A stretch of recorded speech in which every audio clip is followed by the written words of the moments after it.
நல்ல மலை. நெக்ஸ்ட் வந்துட்டு செயின்ட் அலோசியஸ் சர்ச்னு ஒரு இடம் இருக்குங்க மேங்களூரில். ஒரு பழைய சர்ச், ஒரு 100 years ஓல்டு சர்ச்சு. ஸோ அதை பார்க்குறதுக்கு தான் போயிட்டுருக்கேன். இதுதான் மேங்களூரில் உள்ள செயின்ட் அலோசியஸ் சர்ச். இது வந்து 1885 கட்டியிருக்காங்க. இது ஆல்மோஸ்ட் ஒரு 100 yearsக்கு மேலே வந்து இங்கே இருக்குது. தென் இங்கே உள்ளே வந்து முரால் பெயிண்டிங்ஸ்லாம் நிறைய இருக்குது.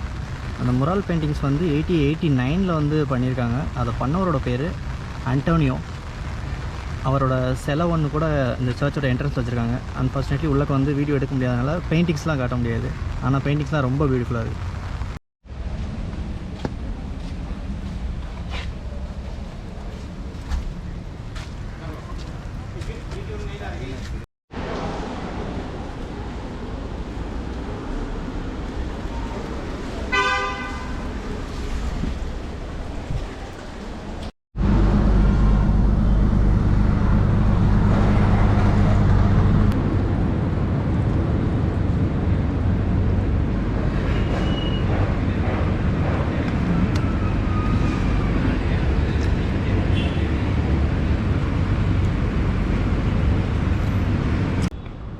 இதான் மேங்களூரில் உள்ள lady of Rossari cathedral.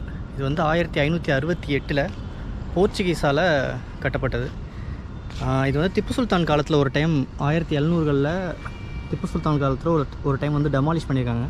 Demolish பண்ணதுக்கப்புறம் பிரிட்டிஷ் காலத்தில் திரும்ப வந்து ரீபில்ட் பண்ணியிருக்காங்க.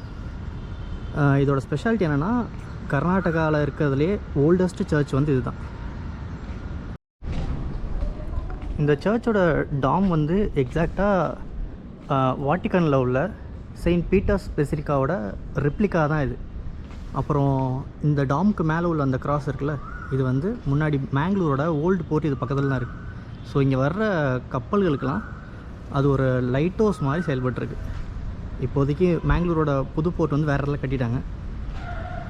ரொம்ப பியூட்டிஃபுல்லாக இருக்குது இந்த சர்ச். இல்லை, காலையிலேருந்து நல்லா மழை பெஞ்சிக்கிட்டே இருக்குது. யாருமே இல்லை சர்ச்சில், நான் மட்டும் தான் தனியாக இருக்கேன். ஒரு ஹாஸ்டல் ஒன்று இருக்குது, சர்ச்சோட ஹாஸ்டல், செயின்ட் கிறிஸ்டோபர் ஹாஸ்டல்னு. எனக்கு மேங்களூரில் பிடிச்ச விஷயம் என்னென்னா, ஒன்று சாப்பாடு, எங்கே போனால் நல்லா மீன் சாப்பாடு கிடைக்கிது. இன்னொன்று இந்த மாதிரி மரம், எல்லா இடத்துலையும் எங்கே பார்த்தாலும் நல்லா பெரிய பெரிய மரமாக இருக்குது. பார்க்கவே ரொம்ப அழகாக இருக்குது. எங்கே போனாலும் இந்த மாதிரி பெரிய மரம் இருக்குது சிட்டி ஃபுல்லாக.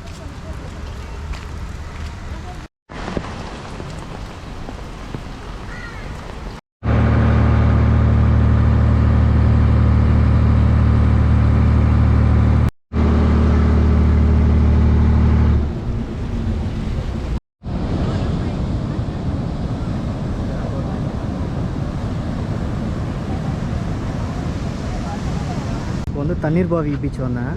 இது வந்து ஒரு blue flag beach. Blue flag பீச்னால் ரொம்ப க்ளீனானது, சேஃப்டியானது. தென் பீச்சை நல்லா மெயின்டைன் பண்ணுறாங்கன்றதுக்கான ஒரு சர்டிஃபிகேஷன் குளோபல் லெவலில் ரெக்கக்னைஸ் பண்ணுற ஒரு சில பீச்சஸ் கொடுப்பாங்க. கயிறு கட்டிட்டாங்க, இதுக்கு மேலே யாரையும் அலோவ் பண்ண மாட்டாங்க.